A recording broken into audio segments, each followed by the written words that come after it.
What's going on, everybody, and welcome back to the A Show with the Kings of Pro Wrestling Podcasts. Listen to that car go past. I am, of course, Justin, and I'm with Meelz. What's going on, Meelz? Yo, damn, I wasn't ready. I wasn't ready at all. You know what? I am ready, but I got my laptop back. Hooray! In a week. In a week, right? In a week, I legitimately. All right, so we didn't really talk about it on last week's episode, well, of any show that I did. I just kind of like talked around it and made it sound like nothing happened. But obviously, people probably heard. If you're an audiophile like me, definitely heard a different quality of my voice. So my laptop, my display is starting to go out. It is a specific problem with the 2016 model of the 13-inch MacBook Pro. A specific problem, like a problem that really is defined by this one. So I had to send it in to Apple. So I sent it in the day before the A show, or maybe the day of the A show. It was the day of. Either way. Yeah, I sent it in the day of. So I sent it in then, and they got back to me. So I was doing all the shows on pretty much like my Bluetooth headphones and stuff like that. And they got it done within a week. I mean, they found more problems that I had to pay for. So that was kind of. They said, no, we're not letting you get off that easy. Yeah, that was kind of fucked up. So the repair I had was free because it's like Apple calls it a program, but it's kind of like we messed up. And here's how we're recognizing we messed up is that you don't have to pay for it. But then they were like, oh, your battery needed servicing. It's always something. It is definitely always something. But I'm glad you're back. I know you were really worried about last week and your sound quality. I thought you sounded great. I listened. It sounded good. I think people just want to hear us. I think that's what it is. But speaking of things people want to hear, we have a very special guest on the show today. He has a show premiering on RNC Radio this week. Of course, we're talking about the man himself, Mr. Ugly New York, Ugly New Yorker, whatever name you want to use. Rob, what's going on, bro? What's the word? It feels good to be back, honestly. Yeah, I'm tired. I got like mad names: Ugly New York, Ugly New Yorker. I gotta stick to one. That's all because of Jack. That's Jack's problem. Literally, bro. I gotta get at him soon, but. I mean, I think we're going to meet him one day, and we're definitely gonna have this discussion. And I'm pretty sure he's gonna say like that's not like what I do. Like he's gonna be like, I don't control that. I'm gonna be hot because I know that's what he's gonna say. He's definitely gonna be like, yo, that's we have a department for that. I mean, maybe I can talk to somebody. I'm like, but you're Jack, bro. No funny shit. Now that like Twitter, they can work from home. There got to be somebody that's replying to people. There's no way they're going to keep automated responses. At all. No way. But Rob, premiere of Ugly Radio on RNC Radio. Are you ready? Are you nervous? How you feeling? I'm a mixed bag of emotions because like that is a great thing to say. Yeah, because it's like I'm wild nervous, but then I'm not nervous, and it's like I've done this for a long time. But it's like you get to debut again. It's like going to a whole nother company type shit. So you want to have a good first impression. No, you're already well indoctrinated into the crew. I mean, we all welcome you in open arms. I know it's going to be a hit. People are very excited about this. But we decided to have you on the show today just to kind of you're our first guest that we ever had on the show. Was it 3 years ago? You're the first guest, and we wanted to bring it back full circle today. Yeah, I'm honored. 100%. Feels right. So, and I know it really sucks that we have you on such a joyous occasion, but we have a lot of bummer topics to talk about on the A Show today. Yeah. Quite a few topics. Yeah, I mean it's been every single week. It seems like there's something crazy happening in the world of pro wrestling. This week we have some really disturbing, really sad news coming out of LA. Really, Shad Gaspard, of course, from the former tag team of Crime Time in the WWE. He has, and there hasn't been anything official yet said about it, but on Sunday he was declared missing after being not drowned, but kind of taken under a wave at Marina del Rey with his son. the Coast Guard was looking for him for the past 48 hours. I think a couple of hours ago they said they stopped looking for him, and that they were going to do a tighter search or more. They haven't closed the case, but they start searching. And again, it's a really, really sad situation. I don't know if you guys have read the story of how he told the lifeguards to save his son before him and things of that nature. But just really kind of like, again, you just never know. You never know when, Yeah, I saw it on Twitter, and I'm like, no way, because it's like it's something that you wouldn't even expect, like the most random thing to happen to somebody like that. So I wasn't really expecting it to be Shad, and especially growing up watching him as Crime Time, like, oh shit, like one of the guys I liked as a kid is like missing right now.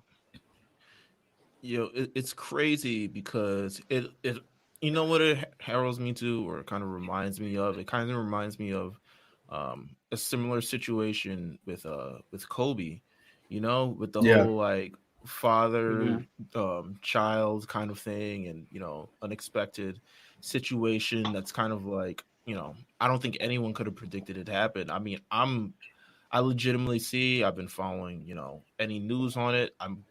It's great that I think the WWE family that he still has. I mean, he hasn't been in WWE in like almost a decade. Like, he hasn't, competed or anything, but there's still so much love for him in the wrestling community because of what his gimmick was and kind of like what the joy that it kind of brought to everybody. So I'm and the type of person he is. I mean, I've seen RVD come out. I've seen Kevin Owens come out publicly.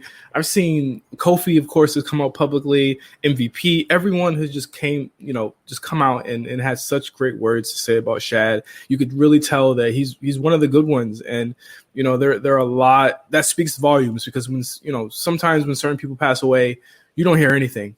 But this is like an outpouring from every company. This is Impact, WWE, AEW, Indies, everything. This guy has really, left a mark on a lot of people. And I think that goes to show that, whatever happens, I got to be real, like, it doesn't look good, because, usually when the Coast Guard stops looking, they know there's a reason they stop looking. But, whatever outcome this is, just to know that he had such a great legacy and that he was able to really be survived by his son and his wife, and he was able to get his son to safety. And that's the big part to me that got me the most.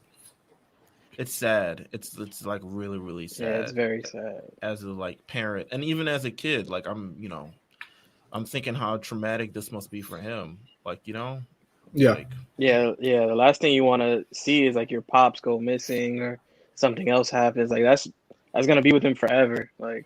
Yeah, missing, trying to save your life, and I think just how heroic that is in itself.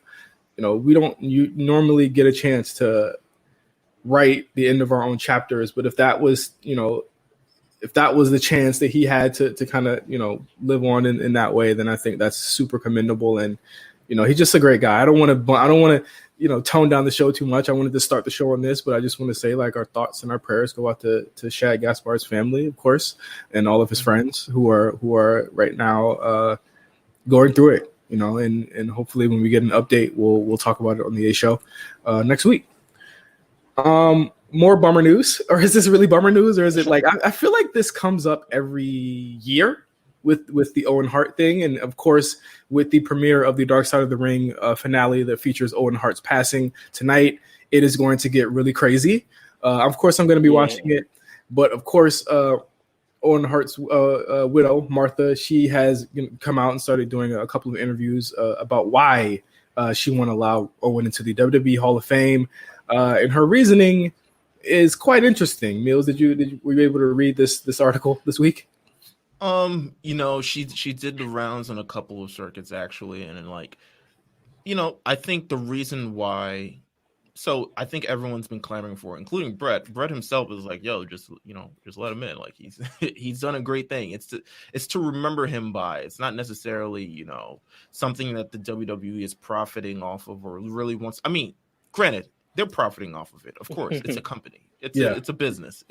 They're obviously profiting, but they're profiting off of all the likeness of everyone who's there. Like Owen is no different. As much as, you know, when Owen was alive, you know, they were profiting off of his skill and his talent and everything that he brought throughout various WrestleManias and main events and shows and stuff like that. So it's kind of no different from where he was when you're celebrating him as a superstar to kind of where it is now. Now there's, you know, what's going to premiere tonight is going to be actually crazy. I'm going to be watching it for sure.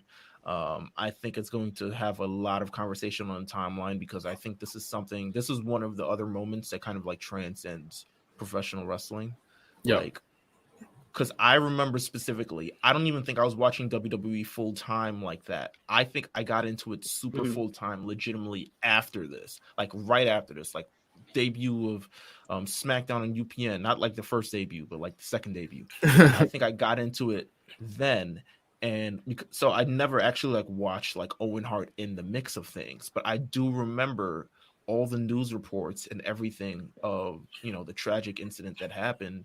And I think one of my memories of it is actually, it's really, I don't know if it's it depends on what you think of this memory. I remember as a teen when I'd be looking up matches on like Kazaa or like whatever. Kazaa is crazy. Or whatever. I'd look up old matches. I felt that one. There would always be the Owen Hart video must see .avi like something, and it's like, you know, it was always like spam or something. Like it never actually, because everyone, you know, no one has ever seen the footage. WWE has never released the footage and probably never will. But it was a scary incident at the time, and it brought up a lot of resentment between Martha Hart and the WWE in terms of like the safeness and all this other stuff. And they took a lot of, you know, shit for it. I mean, I mean, for years to this day, and I want to get to some of her quotes in this article, specifically about why she won't do it. They mentioned, and shout out to Pro Wrestling Sheet for this. Mark Henry made a public plea to Martha. I remember that happening, and that caused a whole shitstorm that weekend too. But she said that WWE's Hall of Fame, they don't even have a hallway of fame. It doesn't exist. There's nothing. It's a fake entity. There's nothing really tangible. It's just an event they have to make money. They put it on TV and have a celebration, and it's so ridiculous. I would never even entertain it. It's garbage. Sheesh. That's crazy. But go ahead, Rob. In a sense, I get it because of what happened with Owen and all that. But I mean, that time frame for the Hall of Fame is really to just celebrate people that are like icons in the business. And I understand you don't want people that she assumes hurt her husband to make money off of him. But like, if his own brother is saying, let's just put him in to like have people look up to Owen even more so that the younger crowd can look up at, who's Owen Hart? It runs like that. But to say like, they're just going to make a business off of it. Literally everybody knows the Hall of Fame is just whatever. Yeah. It's just to put your name in the hallway. That's it. Like, we get it. Everybody knows that. Yeah. So it's like, I understand where she's coming from, but it's like, literally everyone in the company is trying to get Owen in the hall. So why not just let it happen? Let Brett handle the thing with it so that she's not going too crazy. But after this Dark Side of the Ring, I don't know.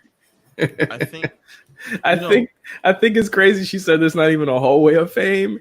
Because it's not even a place. And be clear before anyone goes off. She is she's well within her right to say or do whatever. I just think that, like, you know, in the crux of things, it's like, let's keep it 100. It's not because they don't have a physical building. It's because y'all got beef. That's literally what it is. Yeah, I don't think and here's the thing, I don't really want to. I think she's gone through enough. But all of her reasoning, and it's not, and of course it's selfish of me, right, to be like, just put your husband in the Hall of Fame. Not even real. Probably for the last 20 years, she's been having to deal with this entire situation, how it's affected her family, how it's affected her kids, how it's affected her mental, how it's affected everything. So like selfishly, I'm speaking 100% selfishly, but I know just deep down, it's affected her more than we as wrestling fans want it to happen, because we love Owen Hart. We love what he brought. We love the matches he did. We love the stories that we hear. We love all these other things. And the wrestlers too. The wrestlers loved hanging out with Owen. He was a big ribber. He was one of the funniest people. It's just a joy to be around, and they want him inducted into the Hall of Fame like they have, so people can celebrate his career, look back on his career. WWE can continue to do things so people remember Owen Hart. But she, I mean, once again, yeah, she's all within her rights to be like, nah, that's not the case. But to say that because there's no physical Hall of Fame, I'm like, bruh, like, it's professional wrestling. You know what I'm saying? Like, be real. Yeah, that's what I'm saying. Like, and you know what it's all about. Like, right. And to be honest with you, it doesn't even make it that much not real. Like, the Hall of Fame is a ceremony, and it's a tangible thing that happens. Like, people gather for this. People buy tickets for this so they can go in there and celebrate their superstars. There is a swath of talent, old and new, and everybody who sits down and for 7 hours at some point watches people have their speeches and relive their memories and all this other stuff like that. Like, I wouldn't be surprised, if she's never seen the Hall of Fame, to be honest with you. Yeah, but that's bad blood. That's only going to get worse after tonight. And I don't know if I'm ready for the discourse, but tonight is gonna get spooky. The internet's about to get great. WWE is about to be, as much as people like, J5 wants to work. It's about to get completely. Everyone's about to vilify the WWE for one thing, and probably then by Friday be watching SmackDown again. So I don't know. Yeah, facts. It's gonna get scary. Can't wait though. I gotta see the type of stuff people be tweeting, because honestly, like, I'll keep up with the product, not so much as now, because honestly, I do miss fans and stuff, because that's like a key point of the whole show, the fans' reactions to stuff. But like on Twitter, it's just a whole different level now.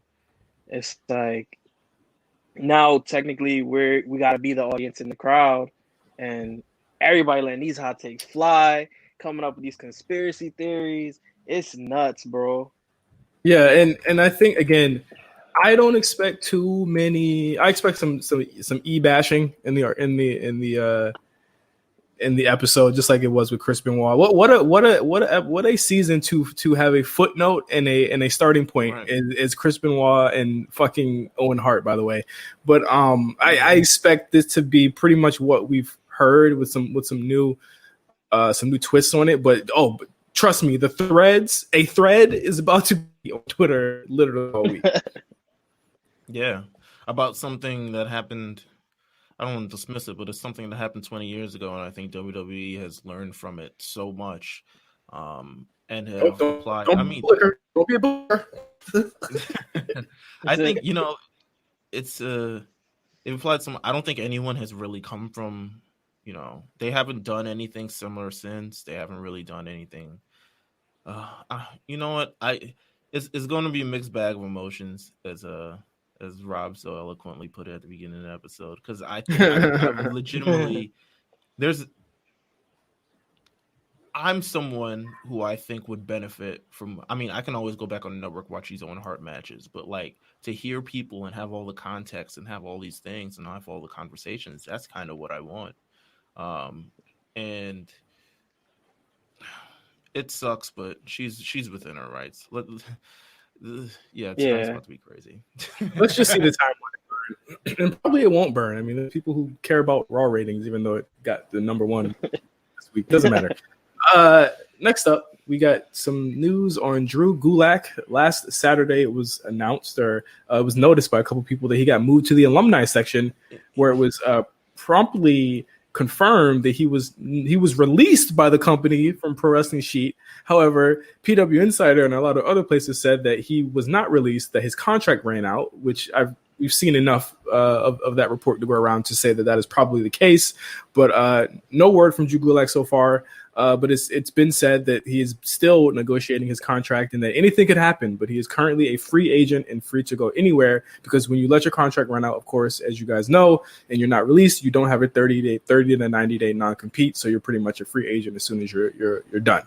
So as of right now, and I asked it on Twitter a couple of hours ago, I said, "Hey, has he tweeted the Pro Wrestling Tees link out yet?" And no one said no. Everyone said yes. So that would make me think that the negotiations are ongoing. We're about a day away from He's approving final designs. He's like, "Yo, just put it on ice for me, just in case."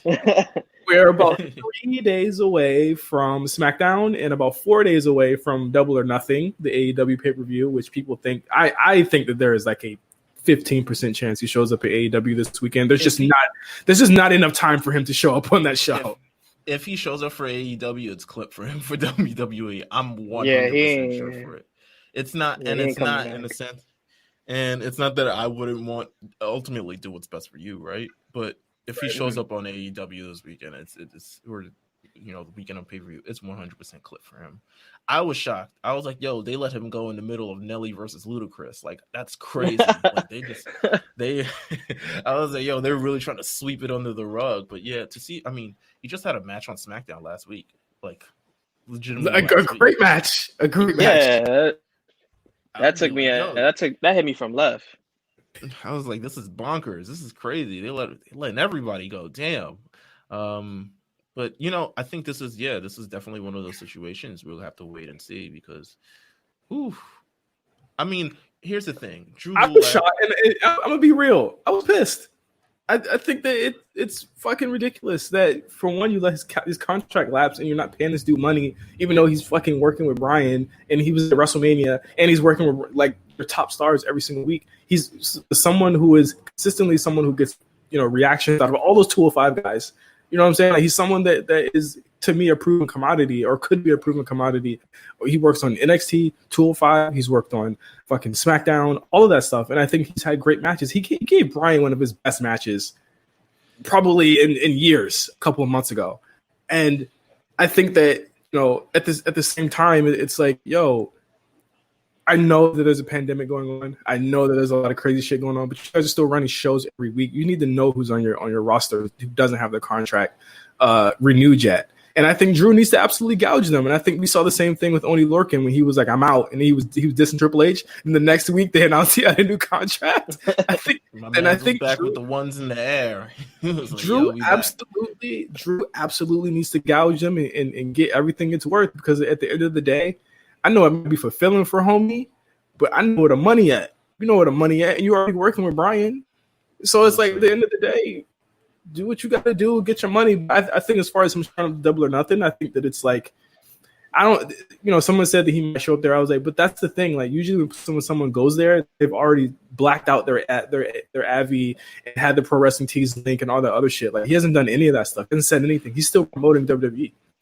Yeah, I think it would be a grave mistake if he went to Double or Not. I mean, don't get me wrong. If you want to go to AEW, by all means, but you got to get it guaranteed. And I don't think AEW is doing, or at least should at this point, be doing anything guaranteed. If he ends up on that pay-per-view, they better be paying him, because they need him. And they like one night. Have him in the main event, do something. They need him, bro. Because he's compromising. I wouldn't compromise, a possible continuation of my WWE run, which is, it seems to be growing. He's on 205 Live. He was on NXT, former Cruiserweight champion, now on SmackDown. The trajectory is kind of like, it's slow, but it's working up. It's working in a different direction than I think we're looking for the last 3 years. He's on TV a lot. You know what I'm saying? And I don't know how those payment scales work, but if he was still on the 205 Live payment scale, he absolutely needed to bang on them like that. He absolutely needs to bang them over the head. And Bryan need to go up for him too. He need to be making 1.2 million a year, more than that. He's worth it. That's my boy. That's Gulak's my boy. Representation over here. Gulak, that's my boy. Gulak need his paper. Gulak need his paper. Gulak, we love you. We riding for you. RNC Radio. Fuck it. I'm a ride what's for him. I fuck with Gulak hard, bro. I love Gulak since the Indies. He started cooking up once they gave him that slot at the Evolve pay-per-view. From there, it was slowly but sure going up. bro, the PowerPoints? Come on, man. That was his idea. Come on, man. PowerPoints, fire. Who's doing PowerPoints and getting over? Nobody. Fuck Nobody. Gulak. Listen, the PowerPoint Pro Wrestling team might be queued up this weekend. So, Nah, he Right, but got the link in the draft. He got the links in the draft. Like, you never know. if he goes there, like, he's gonna be in there's a log jam to me at AEW where it's like you got to get Lance Hoyt over, you got to get Cody over, you got to get Kenny over, you got to get the Revival whenever they show up over, you got to get the Bucks over. Like, where's he gonna? But they're in for the headline though. It's not even like the long term thing. Like they're in for the headline. They're in for the Drew Gulak is now AEW with the little gold shit, little gold background. I'm gonna be heated. He's gonna be all right. Listen, he's gonna be like, if let's say he goes there, right? I already see it as he's gonna be in the program for like what, 2-3 weeks. Then after that, he's gonna end up on Dark, and then we probably won't even see him again. He's just be cooling. Like for that, he should just really get that money in WWE because he's getting TV time. He's cooling around with Daniel Bryan, who like everybody respects. So it's like align yourself with the right people, and don't go over there and you got to face Matt Hardy, and now you sick. So it's like, and the thing about it is there's only really, here's the thing, like WWE has leverage, don't, right? The leverage is there's only 2 games in town right now for the foreseeable future. So it's either you wait at home until the Indies come back, which is probably mid 2021, or you go to AEW and you got to wait there, and you probably won't be on TV all the time there either, every other week probably, or you come back here where the money's going to be crazier, our TV deal is crazier, and we're going to be popping as soon as the crowds come back. So it's like they have leverage, but then they don't, because if he really wants to have those 5-star matches and they matter to him like that, he could go to AEW and do that. If he wants to be a better sports entertainer and stack his money and his merch money even bigger, he'll go to WWE. So who knows? But I think that he needs to bang them over the head. Listen, you need to bang anywhere over the head at this point. Listen, it's rough Exactly. out here. So, that's all I got to say about that. So, episode 2 or chapter 2 of the Undertaker documentary, The Last Ride, aired over the weekend. I'm old, brother. That is okay. Here's the comparison, man. I want to make this comparison. So far, okay, the Last Dance is over with, right? The Last Dance is over. Yes. To me, what is a better story right now? The Last Dance or The Last Ride? All right. So here's where me and you are going to disagree. Because I'm going to say The Last Dance because I can't sympathize with Undertaker being old as fuck, hurting, and still wanting to do it, as opposed to Michael Jordan, who has just the drive, the will, and the skill, and he's like amazing at everything he does. This story is a story of Undertaker legitimately over the hump, saying, "I got one more left in me." Jordan would never do no, Jordan. I mean, the Wizards, whatever, but like, which doesn't exist in that documentary, by the way. No, it doesn't, because it's the last dance of the Bulls, not the one hop one time with the Wizards. But I think with this, with the Last Ride documentary, and it's funny how both those names are very, very similar. It's a story of Undertaker trying to really. He went through. I mean, the last episode, he felt like he embarrassed himself and kind of redeeming himself from there. But then, he's chasing. Before we get into the episode, I got to rebut you. Everyone, go ahead. Did you have an opinion, Rob? Before I rebut? Damn, I'm trying to I still got to finish part 2 because honestly, because to me so far, what this is the Last Ride has been. It's been like a long form version of The Wrestler where he was trying to get over the hump at some point too, but it's just Undertaker. So it's this is where I differ, and I'm not mad at you, Meelz. I completely understand because the levels of greatness is different. Like Undertaker's great, but with wrestling, there's a limit to your greatness. He's like 55. You know what I'm saying? Yeah. I'm never my man. And his bones are shaking. The way that the way that Jordan ended was unceremonious. Well, it was ceremonious, but in the background, it was unceremonious because they just broke him up. With Taker, the way that he continues to go is unceremonious because it's almost like, okay, bro, we don't want to see you hurt yourself anymore. I think where The Last Dance got me was obviously the footage that we never seen. But the footage that we've never seen is stronger to me in the last ride because we've never seen him be this candid. It's almost unreal to even be looking at him get surgery and be with his family and be with his kids. And this is a level of candidness that you don't even get in The Last Dance. You don't even see Michael's kids to the last episode. Well, that's because did he have them? Well, you ain't gonna see. Listen, if you see Undertaker's first wife in the last ride, call me up because it's not. I don't think that's gonna happen neither. But I agree with you on that part. It's so candid. Like this is something from the Undertaker that we have not seen before. You're seeing Undertaker trying to kick game. He's like, "Yo, here's how I bag Michelle." You know, I saw her. You know, throw football. I was like, and the thing is, I think again, one thing that puts me towards The Last Dance. I mean, these are obviously two dudes that have questionable political affiliations, but I think Undertakers are right in your face. Jordans are like literally like he kind of washes them off. Like, Obama is in The Last Dance, so I mean that automatically gets an edge up there. But I think as far as like, you know, separating the man from that is like, yo, like this is a level of access that we've never gotten, and I think this is a level of access that Jordan wouldn't have done into his life, and you see that in The Last Dance. And so like I've had and I'm obviously it's WWE production, they have the best production guys in the world. You don't see in the Undertaker documentary it goes from 2016 all the way to 1996. You don't see any type of time travel. I appreciate that. I think because chapter 3, what I heard was going to be about a special 4 set of WrestleMania matches, which I think are the 2 with Shawn and 2 with Triple H. Where I'm like, oh my god, let's see. That's what I heard. What part 3 is about. That could be hard for the Shawn matches, and if they have the footage for that, because those are 2 of the, you know, my favorite matches of all time. The Triple H match, I shudder to think how that one came together, but I think that's still interesting. Like, what if in the last thing hurt, bro?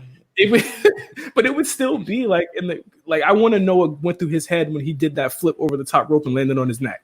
You know what I'm saying? Like, oh my god, I want to know about that, right? And we've never known about it. And I think that with Jordan, he's been mythologized. He hemmed up that Samoan dude backstage. I think it was Domino from Deuce and Domino, or one of them. It was Domino. Yeah, it was one of them. Yeah, he was the camera guy. No, it was definitely it was Deuce. I think it was Deuce because it's like Deuce to second in his family, something like that. I don't know if he hemmed him up, but he should have. That shit was crazy. I mean, missed a whole, and he fell anyway. Like she's like, "Yo, did you see me catch him?" But what I did like what with chapter 2, to get back to the actual episode, was how upset he was at the Cena match and how they cut the time. But now you kind of understand why they cut it so short, because of what he could do. My man was like, "Yo, I trained for 45 and I go 8." Yeah, I was like, I saw to that. He was like, "I trained for 40, but I only got 10."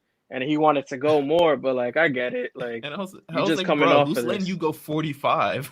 Like, you about to die in there, bro. Yeah, I'd have took a quick 10, 15, like a 15. They could have put out a classic, but I'm pretty sure you look back at what Triple H and Batista was, and I'm pretty sure that's the time he thought he was going to get for that match. Like, oh hell yeah, they got a good 32 minutes in the ring, entrances included, of torture in the ring. Like they literally just tortured each other in the ring for like 40 minutes. Old dudes playing with tools, like it was crazy.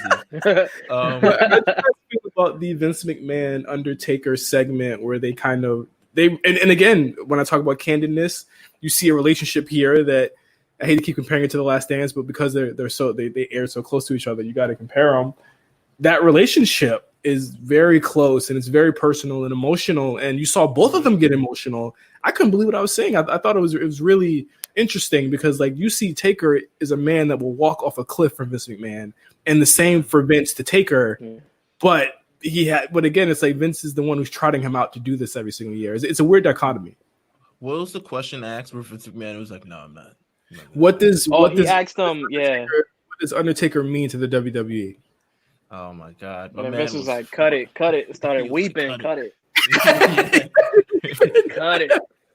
His tear ducts. He's like, "Can't do that for the day." Yeah, cut it. All right. Nah. Man, he really loved him, bro. I'm like, all right. It was an interesting second part. A lot of it is kind of the redemption. You look at it, and you don't even realize how great in shape he was for that Cena match, considering like how short it kind of went. You don't even realize, and how just generally old he is. But you look at the kind of the year before, and it's like that man, he was definitely out of shape. He says, "Yo, I shouldn't even have wrestled that match." He probably got the 45 minutes that he wanted out of that match. But he felt like he shouldn't have won. And, he's there. He feels bad for Roman. He feels bad for everything. He goes back in the gym. You watch him training montage. My man is planking for his life. Like he's out here training with Primo Cologne. Shout out to Primo. That's my former WWE superstar. Former, yeah, I peeped that early. Former, my man said, "Hit that former real quick."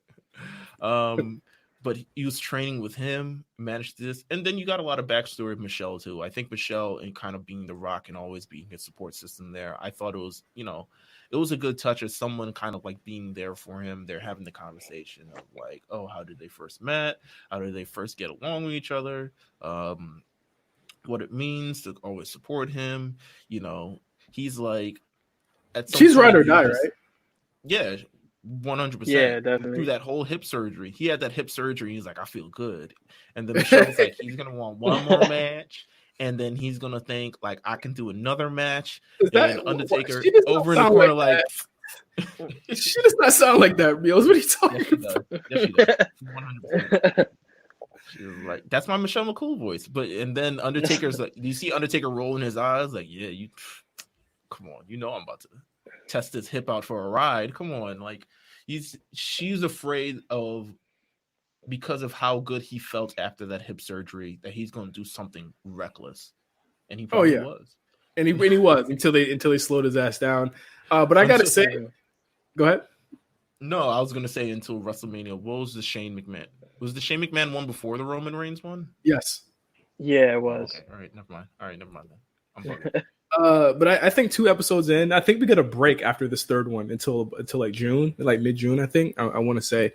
But I say like 2 episodes in, I'm all the way in. It's really a point me viewing to watch this. I think I don't even open up my network unless it's a pay-per-view going on. But I've been, as soon as I wake up on Sundays, I go and watch the last ride. So kudos to WWE for this. I think it's great. I cannot wait for the next episode. Episode 3 should be dope. Do you want to get into the shows? There was one more thing I wanted to talk about before we get into the shows, though. I mean, talk about it. Let's see. I don't know if you heard about this. I'm not sure if you ever read any of his reviews on 411 Mania. Oh, I did not, but I saw I saw a lot of your tweets about this. Yeah, just want to send my condolences to Larry Sonka. He was a writer for 411 Mania.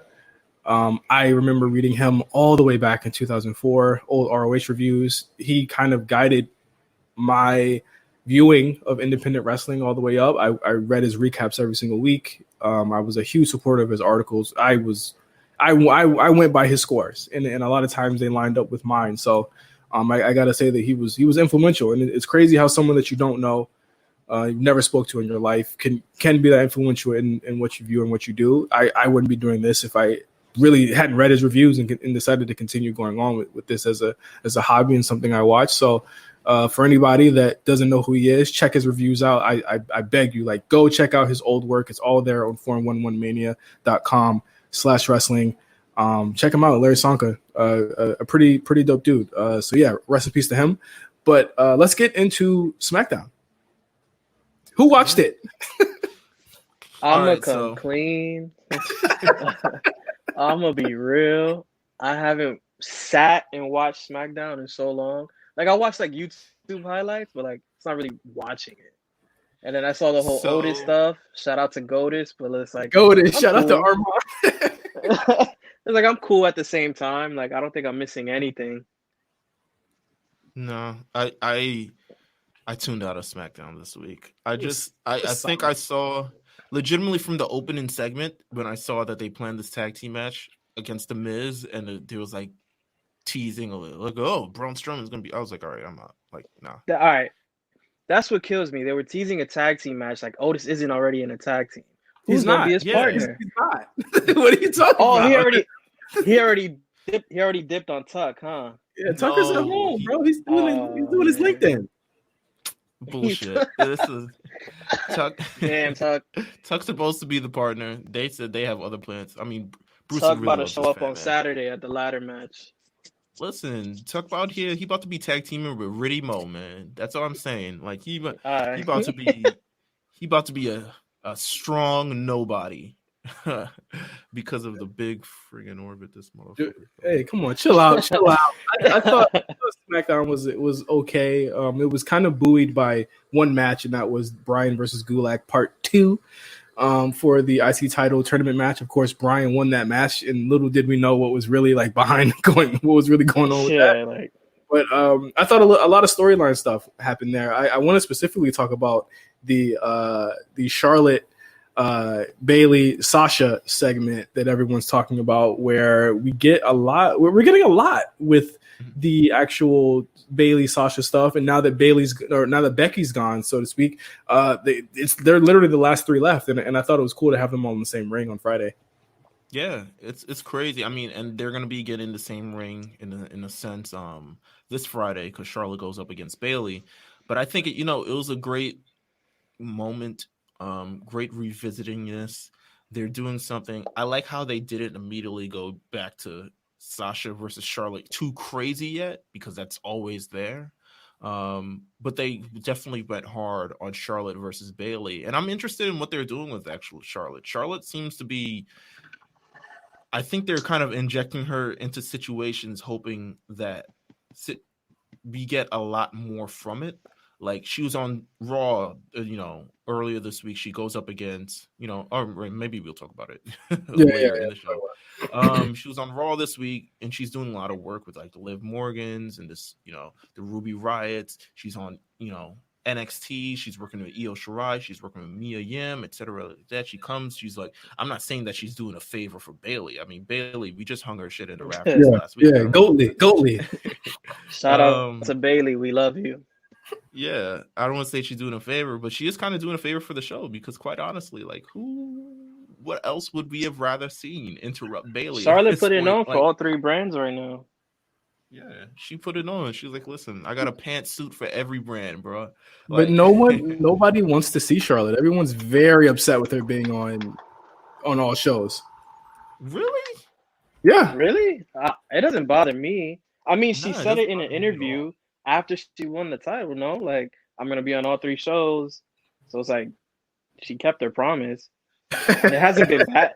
It hasn't been bad in like my eyes. Like, well, I think that people are saying, well, she's not getting ratings, so why are you putting her on the shows? And I'm like, bro, can we stop? Like, no one's getting ratings, bro. Nobody is, except like NASCAR and shit. Like, no one watches wrestling. Let's be real.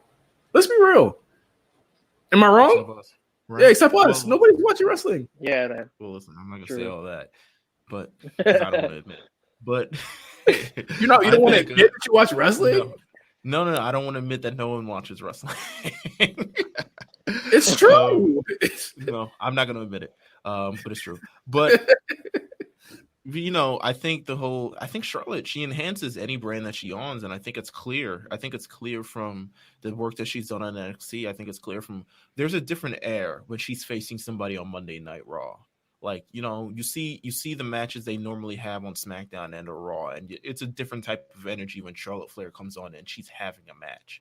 You know that not only is she about to deliver, but she's about to make the other person in that ring look very, very good as well. And I think that's kind of what all it's about. They're right here. I think they want to, I wouldn't say rehab the women's division, but they at least want to inject some sort of,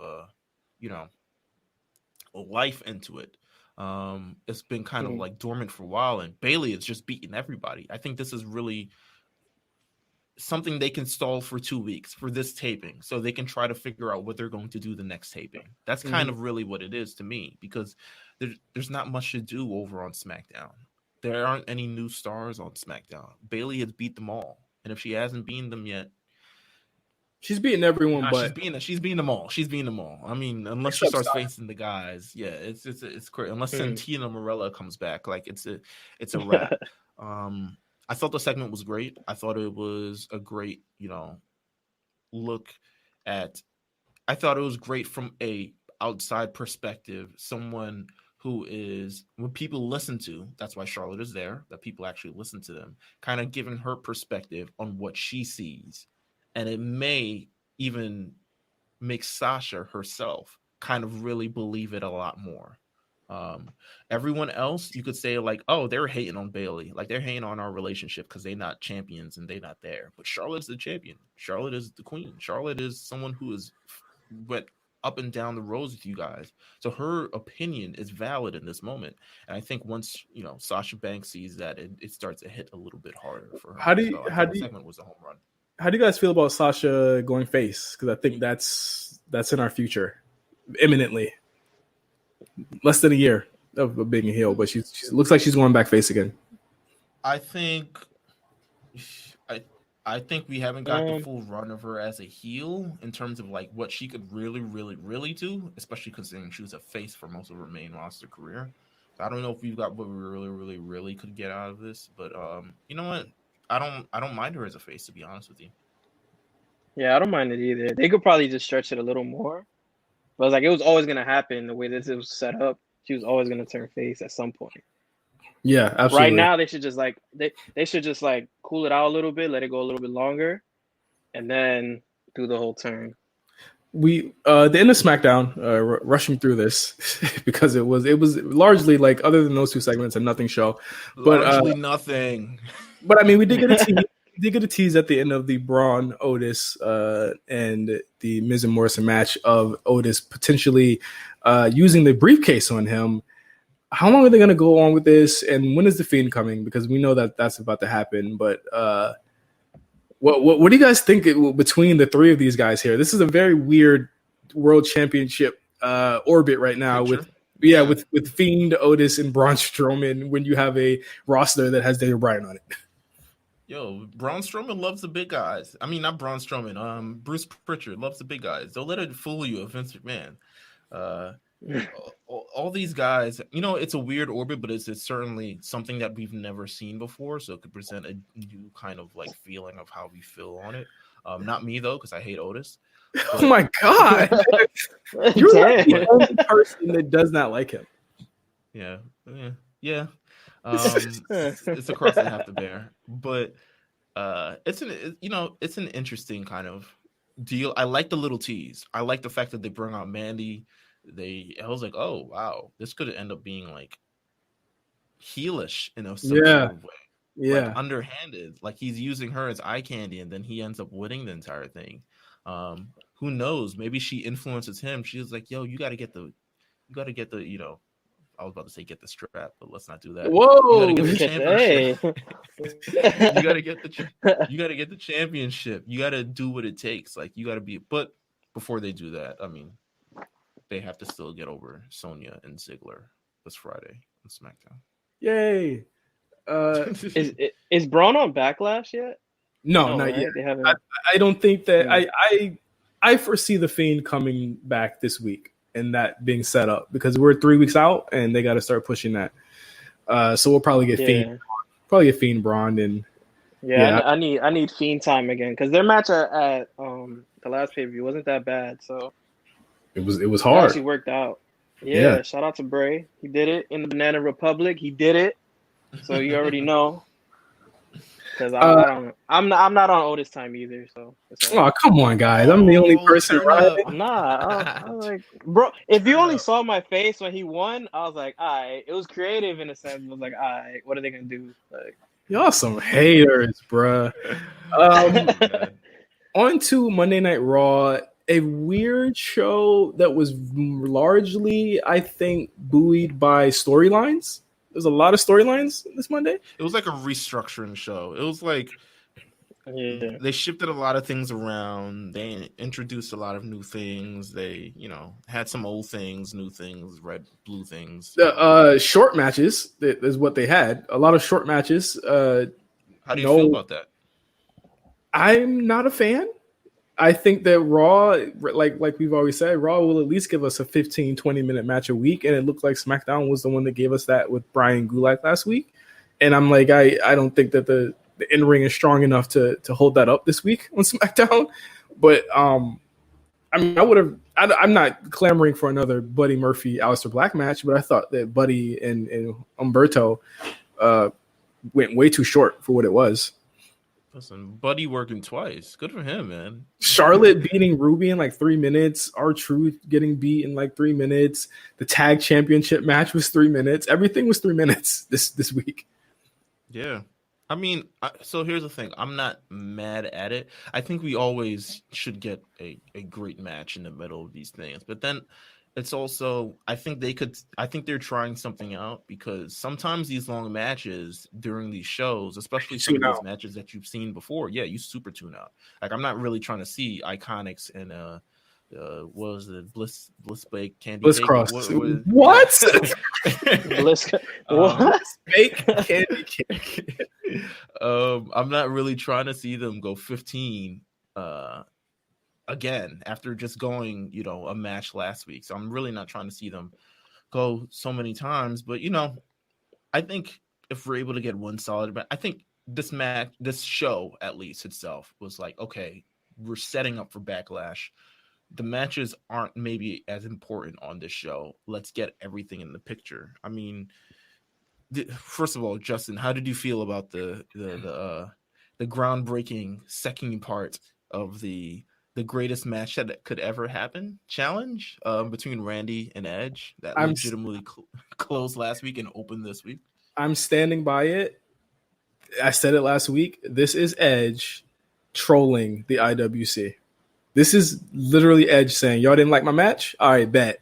and then proceeding to troll everyone for TV time.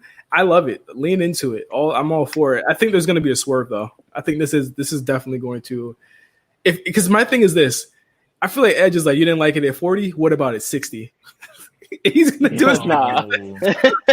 I'm so serious with you. I'm serious with you, Meelz. There's something going on here, and I don't know what it is, but I really feel like it's going to be something that pisses a lot of people off, and I think Edge is going to love it. Not.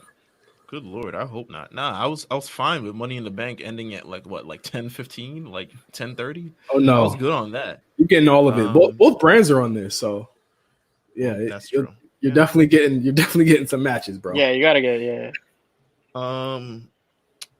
yeah, I kind of agree with you on that part. I think he's not fully admitting it, but it is the case that everyone kind of shit on the match, including myself. I was not a fan of that return. And it bothers him. It really does bother him. He went on Instagram this weekend and was like, "You guys don't even know the full story. How about you shut up and wait for the whole story to end before you judge this?" And like, on one hand, you're right, but on the other hand, just chill, bro. Like, you good. We still love you. Yeah, this is true. We also had Seth this week. Seth Rollins did a lot on the show, as he does every single week. He was, of course, working with Murphy. It seems to me that this is looking like Seth Alistair at this point. That seems to be the logical step for Seth and Alistair.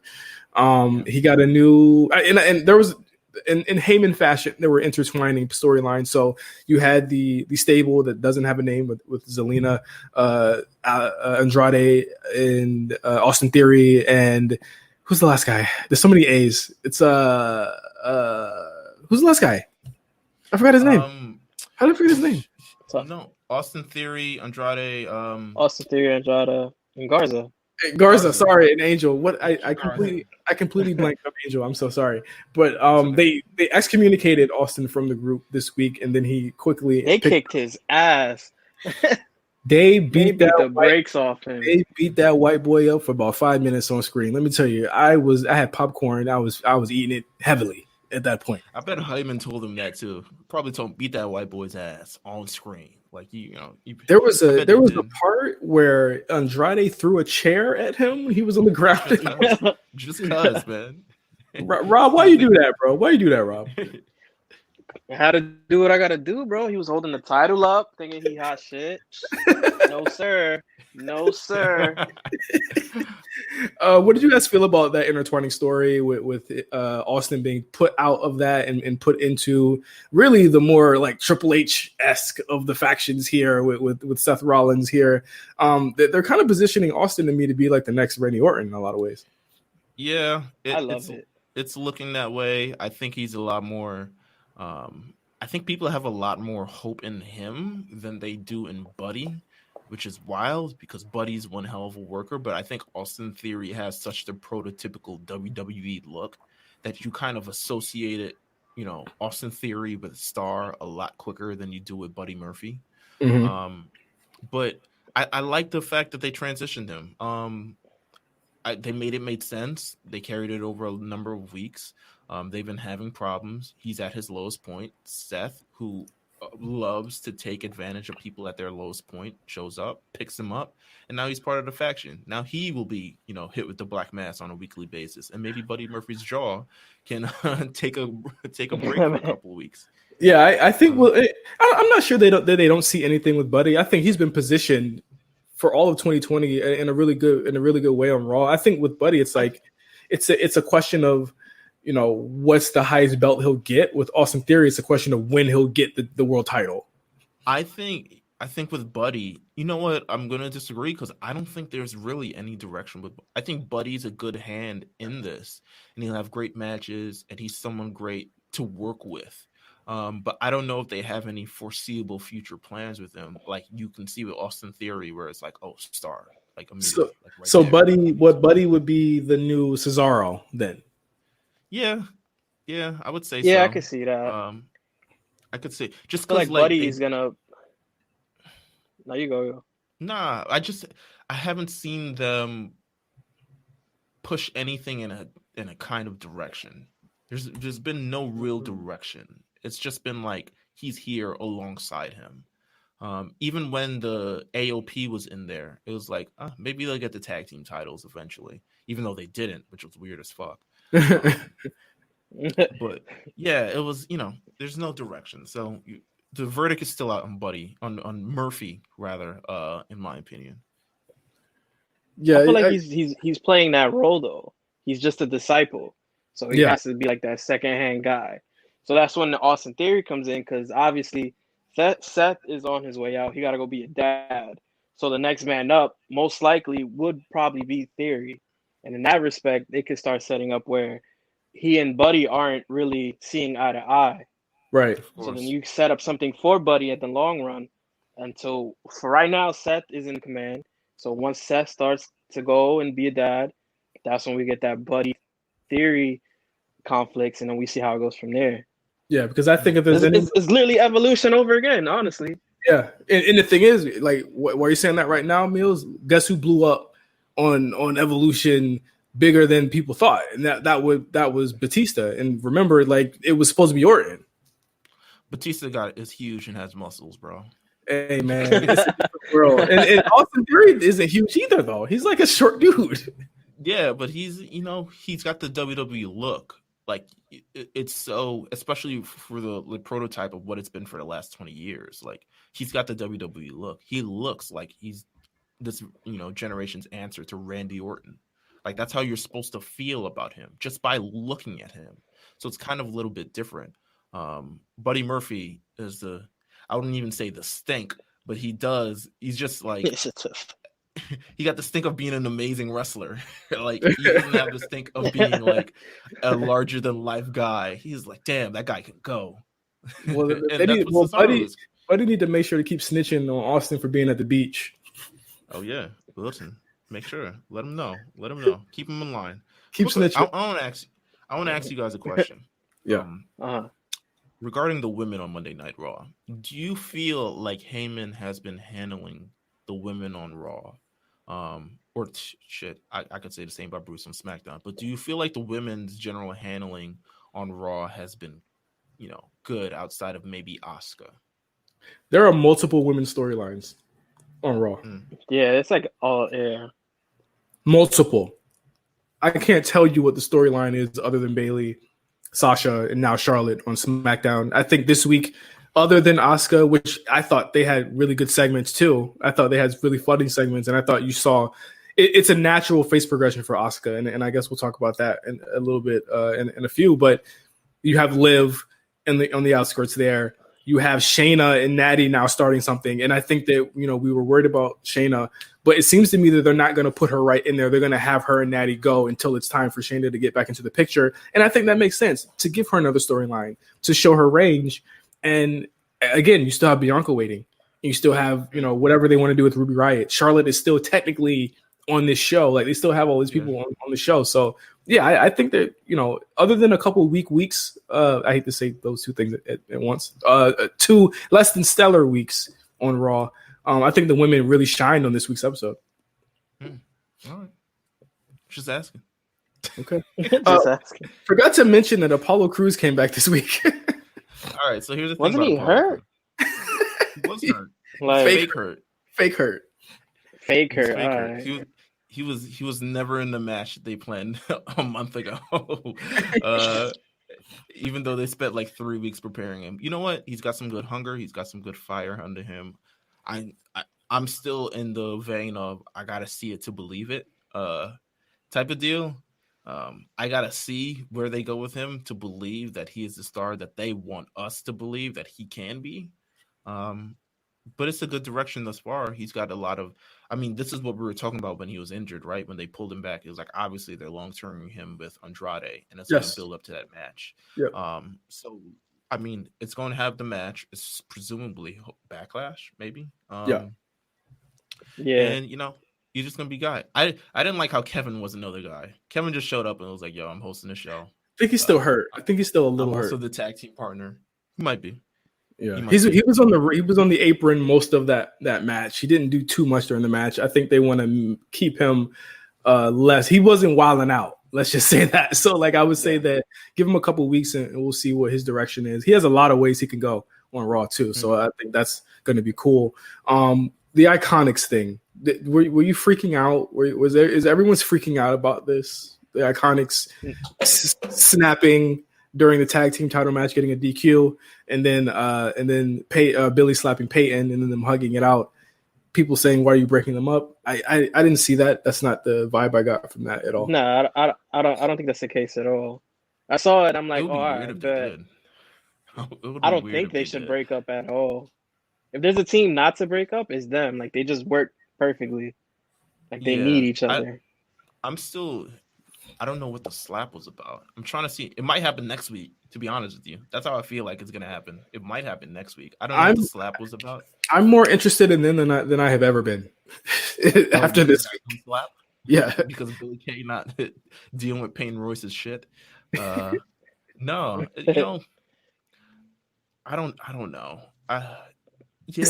You agree it's not a breakup angle. You'll agree it's not a breakup angle. It's not. No. It might be reinvigorating them to be like tougher or something like that. It might be one of those because she was wilding. I was like, yo, shoulders in the corner, like relax. You got to fight. I've never seen someone DQ'd by the 5 count in the tag match. Like, get out the ring. No, get out the ring. No, even the referees like chill and they'll just like grab the person. He was like, nah, we out of here. So, I don't know if it's a breakup, but it's certainly something. What else happened? Asuka and Nia seems to be the direction. We had some pretty cool stuff there with Kyrie. Really, Kyrie's English has really improved. I gotta say, she sounded great. Yeah, she did. She's out here having segments with Asuka and celebrating her. She's presumably going to be the one that gets beaten down every week, while Asuka showed up and like pretty much like beat the shit out of Nia Jax and then dipped. So cool. I love my women's champion. While Nia Jax pops up as Kyrie's playing the recorder backstage. I'm like, yo, that's so crazy. She got thrown into that storage box. It looked like she dead hit her head crazy on that. Yeah. Listen, Nia Jax, notoriously unsafe as we all heard. Well, I got worried. Asuka will definitely get a good match out of Nia, as she's known to do. If you can't have a good match with Asuka, then I just don't know what you can do. So I think this match at Backlash, which we're probably going to get that, is going to be solid. Again, a good first opponent for Asuka. I really do foresee her having this title for quite some time. I just don't see anyone else that's ready to have that title right now, other than Asuka. We've been saying it for months. So yeah, we should talk about the final two things. The first thing definitely that had my side splitting was that axe throwing competition. Absolutely. I love those segments. I loved it. I thought basketball was a little bit better, but I thought that this was still kind of funny. But I think that every week they do something different, and I think we should commend them for that, for sure. The people, okay, Big Papa Pump coming. Hey, it's crazy. It's crazy in the hood. I think that, again, are people mad at what the Viking Raiders are doing, or are they just kind of indifferent to it? I haven't seen any I think people are. Yeah, I think people are just indifferent to it because it's like at this point there's not much else they can really do. So it's fuck it, let's just accept what's going on for right now. And it's not bad. Like I haven't seen anybody trash it. Everybody's just enjoying it. I'm into it. I'm really into it. I think, I don't know. Do you turn one of them heel? Because I think that's eventually what's going to happen, right? Like one of them is going to get fed up and kind of, there are these friendly competitions for right now. They're all friendly, but one person is eventually going to get fed up and be like, "Yo, fuck this!" Like they're gonna lose and be mad. It's got to be the Profits, right? It's got to be the Profits.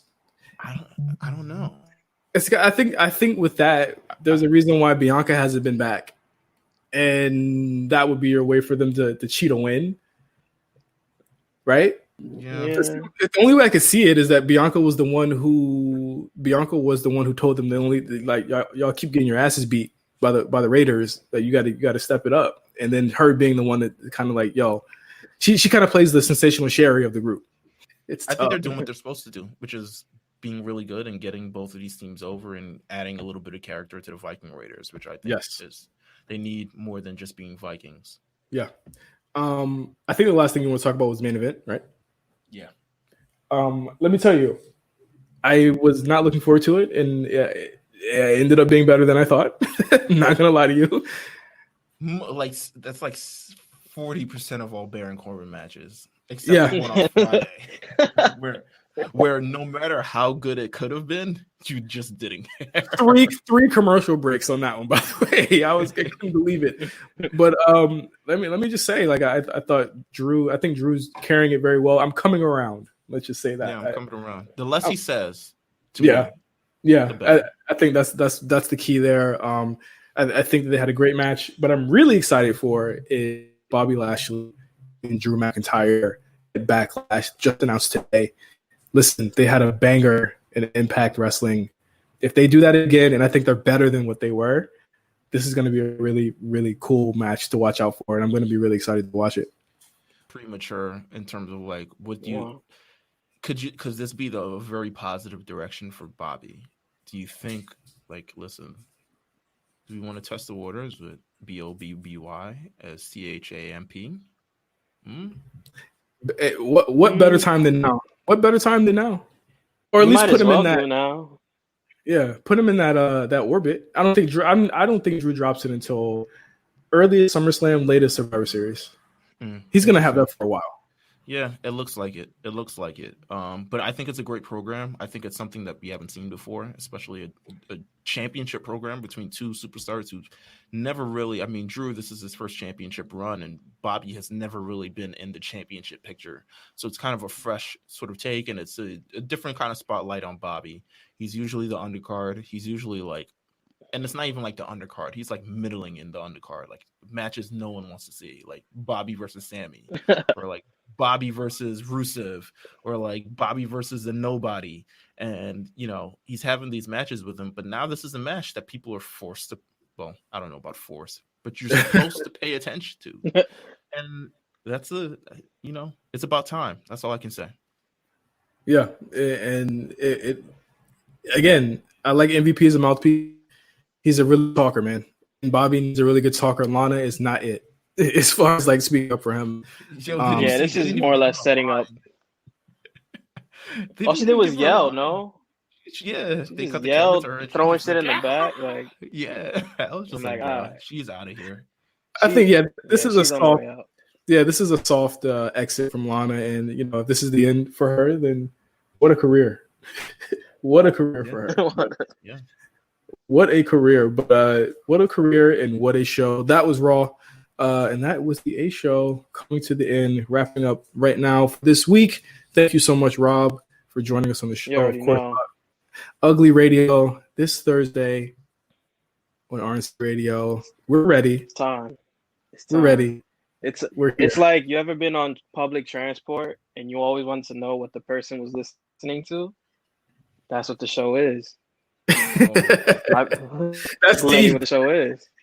That's deep. That's very deep. But any shout outs, anything else you want to plug, Rob, before we get out of here? Shout out to y'all. I'm hyped to be a part of the RNC family. Shout out to everybody who's listening to everything on RNC. Everybody who's fuck with me on my multiple Twitter names. If you want to follow me, you can follow me at Ugly New York _ on Twitter, and then regular Ugly New York on IG. I'm here. It's go time. Let's have some fun. Let's enjoy everything during this pandemic in some fashion. But we're gonna get it. We're gonna get to it. All right. And of course, you can follow us at RNC Radio Live. You can follow Rob at Ugly New York _ I had to make sure I got that right because they don't take you to the wrong page. That would be very embarrassing. And of course, you can follow me at OGJohnny5 and Meelz at Meelz TV. So until next week, when we have more on the Build to Backlash and of course a review of The Last Ride episode 3. For Meelz and Rob, I am Justin. Thank you for listening. Meelz, we don't have a stinger anymore. No. This is where the big boys play. That's all I gotta say. All right. Oh, I like that. Did you just come up with that? No, I was watching The Last Dance last Sunday, and the all right. came up. Let's steal it. Let's steal it. Okay, until next week. This is where the big boys play. Peace out.